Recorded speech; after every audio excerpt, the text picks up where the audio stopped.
Halo guys, apa kabar kalian? Semoga kalian selalu sehat dan selalu dalam lindungan Tuhan. Review film kali ini berjudul The Billionaire dari kisah nyata yang dirilis tahun 2011. Film drama inspirasi asal Thailand ini menampilkan aktor utama diantaranya Pacara Chiratifat sebagai Top Iti Padan dan Walang Lakum Suan sebagai Lin. Film ini menceritakan kisah seorang remaja 19 tahun bernama Top Itipat. Top berhasil menjadi pengusaha termuda di Thailand setelah mengalami jatuh bangun saat ia merintis bisnisnya. Belum lagi di setiap bisnis yang dijalankannya selalu saja ditentang oleh orang tuanya sebab orang tua Top kala itu terlilit hutang 17 miliar. Namun semangat pantang menyerah membuat Top gigih meraih pebisnis sukses di usia mudanya. Seperti apakah kisahnya? Baiklah, inilah alur ceritanya.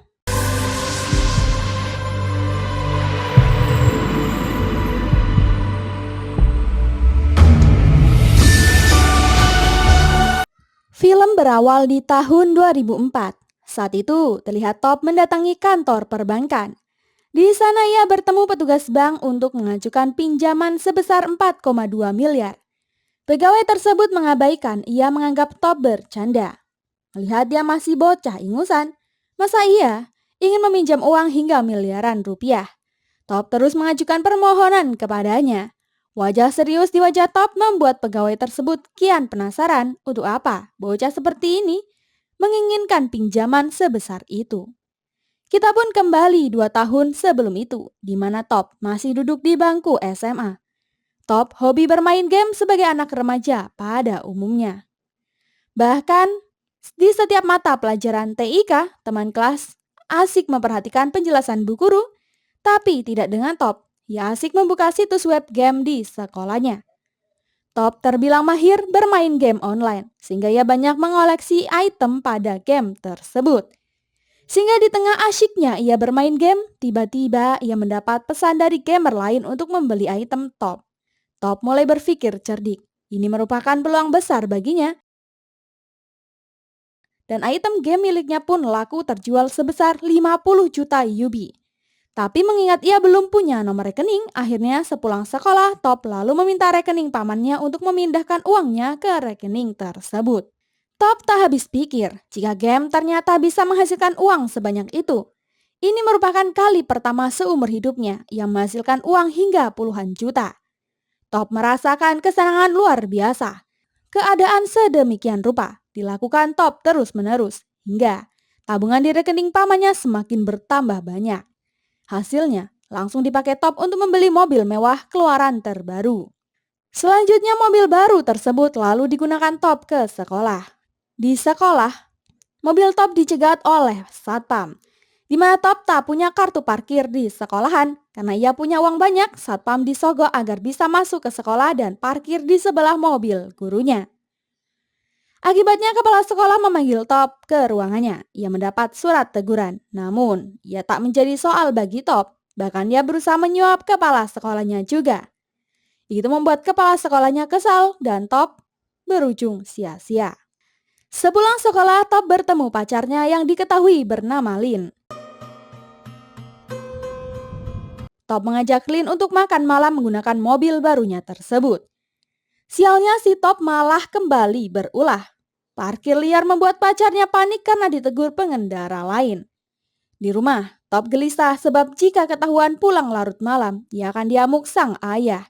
Beruntung paman berkata, ayahnya sudah terlelap. Namun ketika paman akan memindahkan mobil Top, alarm mobil malah berbunyi hingga ayah dan ibu keluar kamar. Top ditegur habis-habisan oleh ayahnya malam itu. Belum lagi mereka tak terima. Top menghambur-hamburkan uang dengan koleksi komputer di kamarnya. Sang ibu tak percaya, uang tersebut hasil dari ia bermain game. Wajar saja, orang tuanya gaptek, mana paham uang-uang seperti itu. Ia malah menuding uang tersebut hasil dari judi bola. Hal itu membuat ayah marah besar. Ibunya berkata, semua harapan sang ayah hanyalah agar Top bisa belajar dengan giat dan lulus sekolah. Namun Top menghiraukan perkataan orang tuanya yang kolot itu. Setahun telah berlalu, ketika itu Top sudah lulus dari sekolah, mendaftarkan diri di kampus negeri. Sayangnya Top belum berhasil lolos ke kampus favoritnya, Tak mau ambil pusing, Top malah menghibur diri dan kembali membeli PS2. Walau dikata ia punya uang yang banyak, namun ia tetap menawar barang tersebut hingga negosiasi terjadi dengan alot. Si penjual yang awalnya menolak akhirnya dengan trik seolah-olah si penjual pun melepas barang tersebut sesuai penawaran Top. Di rumah ibu kembali menyinggung pendaftaran kuliah di kampus negeri. Tapi Top menjawab ia akan mendaftar di kampus swasta saja. Ayah dan ibu kecewa mendengarnya. Top yang begitu angkuh berkata, "Aku bisa mengurus diriku sendiri. Aku tidak akan membebankan biaya kuliah dari ayah." Keputusan Top akhirnya membuat ayah dan ibunya bersiteru. Ayah tetap ingin Top tetap berkuliah di kampus negeri mengingat biaya kuliah yang murah. Di samping itu ekonomi keluarganya sedang terpuruk. Hal tersebut membuat Top termenung. Ia membuka buku tabungan pamannya. Ia pun menyadari kebiasaan buruknya untuk membeli barang-barang elektronik membuat tabungannya terkuras banyak. Bahkan sisa tabungan tak bisa membayar biaya pendaftaran di kampus swasta. Top lalu berniat untuk menjual item game lagi untuk membiayai kuliahnya. Nasib berkata lain sebab akun game tersebut terhapus akibat pelanggaran transaksi yang dilakukan Top. Top pun harus memutar otak agar saldo rekeningnya bertambah. Top lalu mencoba membeli beberapa DVD untuk dijual kembali. Sialnya ia malah tertipu dengan DVD bajakan yang cepat rusak dan tidak memiliki garansi. Sehingga Top mengalami kerugian cukup besar. Top kembali ke toko tersebut. Ia memprotes barang yang dibelinya tak layak pakai. Emosi Top membuat masalah besar, di mana ia memecahkan etalase toko hingga membuat penjual ini menampar wajahnya.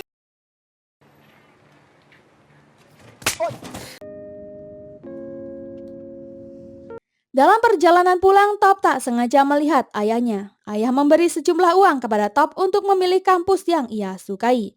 Namun Top menolak mentah-mentah. Ia masih keras kepala untuk membiayai kuliahnya sendiri. Malamnya, diam-diam Top malah menggadai jimat emas milik ayahnya sebanyak 42 juta rupiah untuk biaya kuliahnya.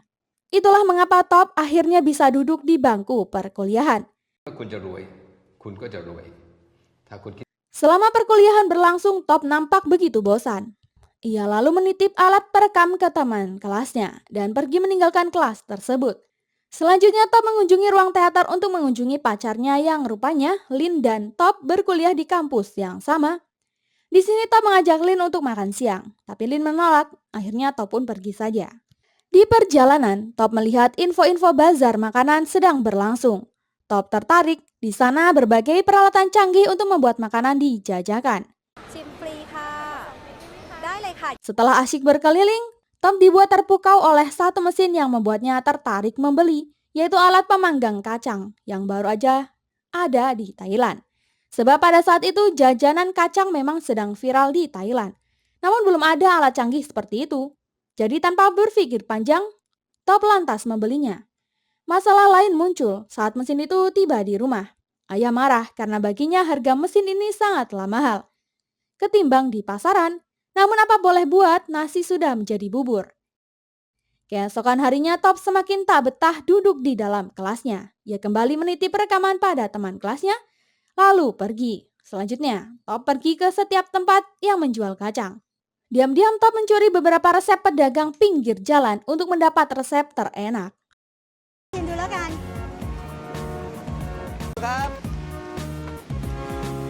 Setiba di rumah, Top segera mempraktikkan cara pengolahan kacang yang diperolehnya. Dan hasilnya ternyata tidak mengecewakan pemirsa. Paman ibu dan ayah bahkan klien ayahnya memuji kacang hasil buatan Top. Melihat respon positif dari percobaan tersebut, Top kemudian pergi untuk menyewa tempat di dalam mall. Di hari pertama jualan kacang tak selaris apa yang dibayangkan Top. Ia memperhatikan cara pedagang sekitar stand miliknya. Si paman pun diminta untuk meniru dan berteriak memanggil pembeli, seperti yang dilakukan pedagang di sebelahnya.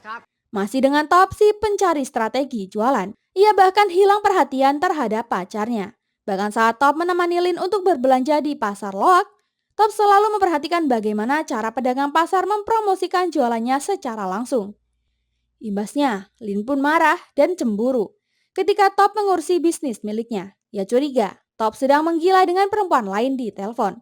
Berikutnya Top kembali lagi mendapat ide segar. Ia memperhatikan sekumpulan permintaan donasi berjejer di depan pintu toilet umum. Hingga ia pun menduga keras, penyebab dagangannya tak laku. Bisa saja mengenai lokasi yang kurang strategis. Top melakukan pemindahan gerai, tepat di depan pintu masuk mall, meski harus menambah biaya sewa. Namun hal itu sama saja, mereka tetap sepi pembeli.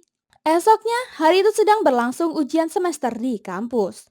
Tiba-tiba ponsel milik Top berdering. Rupanya itu panggilan dari paman, namun ibu dosen melarang Top menjawab teleponnya karena dianggap Top melakukan kecurangan dalam ujian tersebut. Pada akhirnya Top lebih memilih meninggalkan ujian itu lalu keluar dari kelas. Setiba di mall ternyata hari itu paman diserbu pembeli. Belum genap 1 hari, Top langsung berpikir untuk membuka cabang baru lagi. Dan hal itu pun menjadi kenyataan. Ia lalu menyewa mesin. Lin datang ke tempat job. Sebagai pacar Lin sangat khawatir dengan kondisi Top yang tidak pernah mengabarinya beberapa hari ini. Lin meminta agar Top tetap fokus belajar di kampusnya, tapi percuma. Kata-kata pacar hanya dianggap angin lalu oleh Top sendiri. Seminggu berlalu, Top kedatangan pengurus mall. Dikarenakan asap dagangannya merusak platform di tempat ini. Petugas ini meminta ganti rugi ketika ia tidak bisa membayar. Maka kontraknya otomatis akan dicabut pihak mall. Malamnya ketika mall sudah sepi, Top melakukan aksinya ditemani oleh ibu. Top melakukan pengecatan plafon tersebut dengan tangannya sendiri hingga larut malam. Kerjaan Top belum kelar. Tiba-tiba satpam datang menegur Top dan ibunya untuk segera pulang.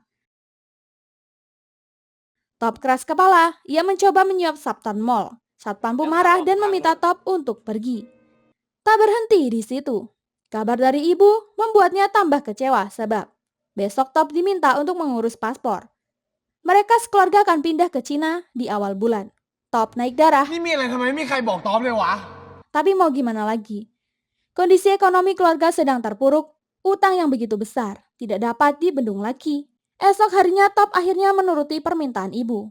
Namun di luar dugaan ibu, tiba-tiba Top tidak melanjutkan sesi foto paspor dan berkata kepada orang tuanya untuk tetap tinggal di sini sampai ia menyelesaikan kuliahnya. Walau hati orang tuanya berat, tapi mereka berusaha menuruti keinginan keras sang anak. Dan sejak hari itu pun, Top berpisah dengan ayah dan ibunya. Ayah menasihati Top untuk segera berhenti berdagang kacang dan kembali fokus menyelesaikan studinya. Tentunya nasihat ayah tak begitu berpengaruh untuknya. Beberapa hari kemudian, stand penjualan milik Top lagi-lagi merusak platform mall, sehingga pihak manajemen mall terpaksa mencabut izin gerai dan cabang milik Top. Di rumah Top mendapati info di depan rumahnya. Kini rumahnya telah disita bank akibat kebangkrutan sang ayah. Dalam kondisi terpuruk, tiba-tiba Top didorong oleh Lin hingga terjatuh. Semua itu karena Top menghilang tanpa kabar. Di sana Top hanya bisa menyesal karena kesibukannya mengurus bisnis miliknya. Top berusaha membujuk Lin dan berjalan seperti biasanya. Dalam perjalanan, Lin membawa toples rumput laut yang dibekalkan ibu kepadanya. Top mencobanya. Di sini ia merasakan cemilan begitu lezat, sampai tak ingin berhenti mengunyah. Top kembali bercerita, kalau rumput laut adalah ide selanjutnya dalam bisnis, tapi tak semudah itu. Mengingat rumput laut mudah basi, akhirnya Top mendatangi laboratorium di sebuah kampus dan meminta bantuan seorang profesor di sana. Meskipun profesor tak sreg dengan gaya belagu si Top, tapi akhirnya dari ceritanya yang penuh perjuangan, profesor pun luluh. Ia menyarankan kepada Top agar makanan kemasan awet, maka oksigen dalam kemasan tersebut divakum saja. Akan tetapi makanan yang dikemas adalah rumput laut goreng, maka profesor itu mengganti dengan nitrogen, dan hasilnya cukup memuaskan. Scene selanjutnya, masa sewa alat pemanggang kacang sudah berakhir. Top kemudian memfokuskan diri untuk merintis kembali bisnis cemilan rumput laut. Terlihat Top sudah membeli bahan baku rumput laut kering sebagai uji coba. Awalnya dengan dibantu paman, eksperimen pertama terus saja gagal menciptakan rasa yang enak. Paman tak sadar, dalam percobaan tersebut telah menghabiskan stok rumput laut yang mereka beli. Esoknya Top menjual semua komputer kesayangannya untuk mendapat modal tambahan.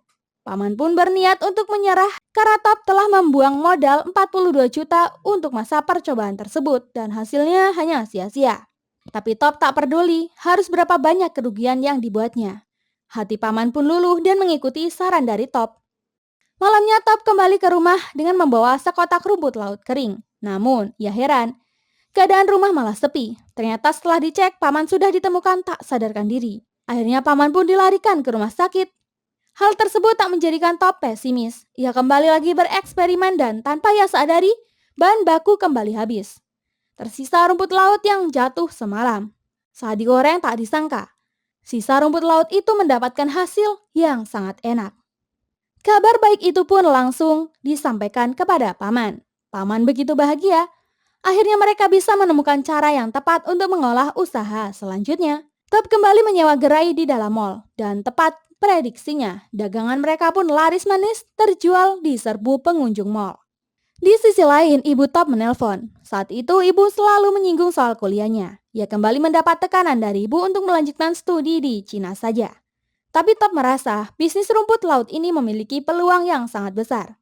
Top meminta ayahnya untuk jujur mengenai utang pinjamannya di bank.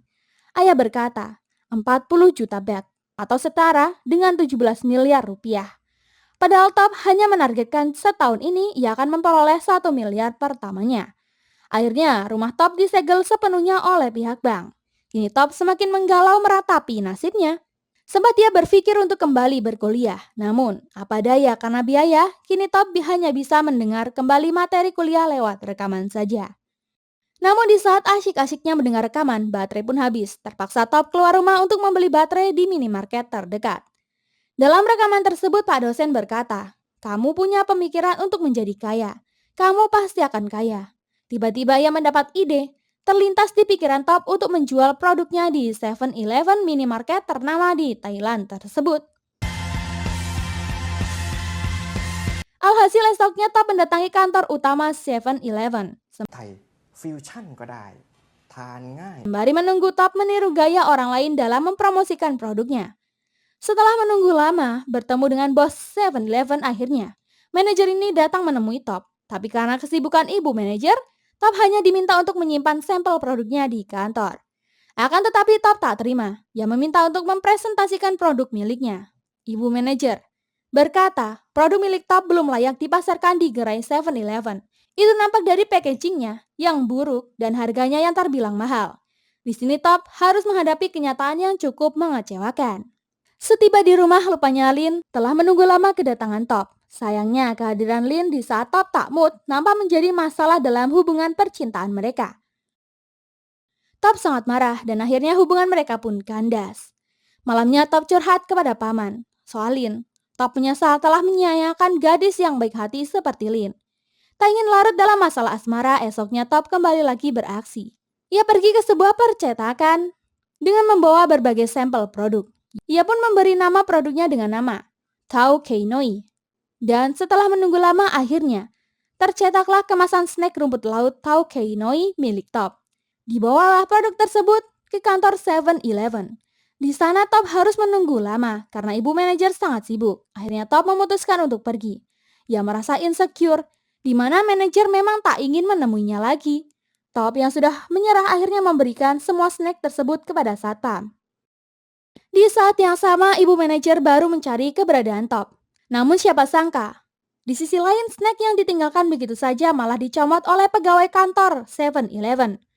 Mereka yang mencobanya malah ketagihan saking enaknya. Hingga singkat cerita, update-nya produk Tau Kei Noi milik Top dinyatakan lulus persyaratan pemasaran di 7-Eleven.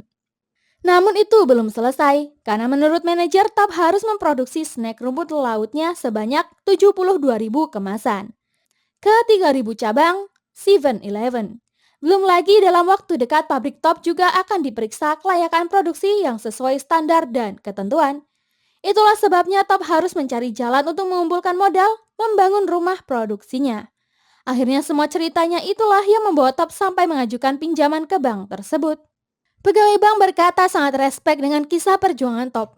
Akan tetapi aturan tetaplah aturan. Karena belum cukup umur, pinjaman belum bisa dicairkan untuk Top. Belum lagi Top tak memiliki jaminan alias aset karena rumahnya terlanjur disita bank. Top nampak menyadari semua usahanya memang harus dihentikan. Ia lantas menjual mobil miliknya dan mengikuti semua perkataan ibu untuk terbang ke Cina. Selang beberapa hari, entah mengapa Top malah mengurungkan niatnya ke Cina dan kembali memperjuangkan usaha snack rumput lautnya. Ia berkata pada paman, Ini adalah langkah terakhir yang harus ia tempuh. Dan kali ini resikonya tak tanggung-tanggung. Top harus membayar DP sebuah ruko sekitar 200 jutaan. Kalau Top tak melunasi, Top akan dipidana. Setelah ingin mengantar beberapa paket yang telah jadi, tiba-tiba Top melihat mantan pacarnya, Lin, jalan dengan pacar barunya. Secepat itukah Lin move on darinya, ucap Top. Lanjut cerita, Top benar-benar memanfaatkan waktu yang ada untuk membereskan pabrik snack ini. Mereka dibantu oleh beberapa tukang untuk merenovasi pabrik tersebut sesuai standar. Kedatangan ibu manajer ke tempat mereka membuat pamannya ragu. Higaya pun menyarankan agar Top menyuap saja petugas tersebut. Namun belajar dari pengalaman sebelumnya, Top mengurungkan saran dari pamannya itu. Semua proses pemeriksaan pun berjalan apa adanya. Banyak hal yang menjadi penilaian yang buruk dari pabrik miliknya, ya rentang ketidakhigienisan makanan. Ibu manajer memberi komentar pedas yang justru membuat Top berpikir semua ini sudah tamat. Meskipun hasil kelayakan belum keluar, tapi Top masih akan mengambil resiko untuk memproduksi snack demi memangkas waktu. Proses produksi pun dimulai, dan selama itu berjalan, Top selalu mengevaluasi kesalahan-kesalahan sebelumnya. Esok harinya, hasil kelayakan itu pun keluar.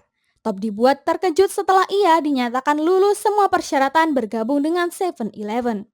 Aktivitas yang padat membuat Top harus ketiduran. Di saat ia harus mencetak 72.000 kemasan Taikai Noi untuk dibawa ke gudang 7-Eleven. Melihat pencapaiannya sampai saat ini, Top sangat terharu dan memeluk paman yang telah menemaninya berjuang dari nol. Tak lupa ia juga mengucap terima kasih. Dan suasana dilepas dengan haru di antara mereka. Di mana selanjutnya Top membawa ribuan paket Taikai Noi tersebut ke distributor. Namun, yang ada petugas malah menolak paket Top dikarenakan keterlambatan pengantaran. Tapi karena Top terus memohon dengan berbagai alasan teknis, akhirnya si petugas pun luluh dan mengizinkan paketnya masuk. Tiba-tiba petugas itu menegur Top karena tak sadar ia mimisan. Hal itu tak menjadi soal bagi Top, yang penting paket Taikai Noi berhasil didistribusikan ke 7-Eleven. Dan atas perjuangannya selama ini, Top pun baru bisa menghubungi ayahnya dan berkata, "Ayah dan ibu sekarang bisa kembali ke rumah." 2 tahun berlalu. Bisnis snack rumput laut milik Top pun naik daun. Akhirnya ia pun berhasil melunasi hutang orang tuanya. Bahkan Top masih memilih untuk tinggal di sana karena rumah adalah tentang sebuah sejarah.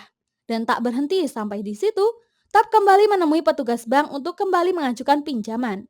Memperluas perusahaan rumput laut yang akan dirintisnya tersebut.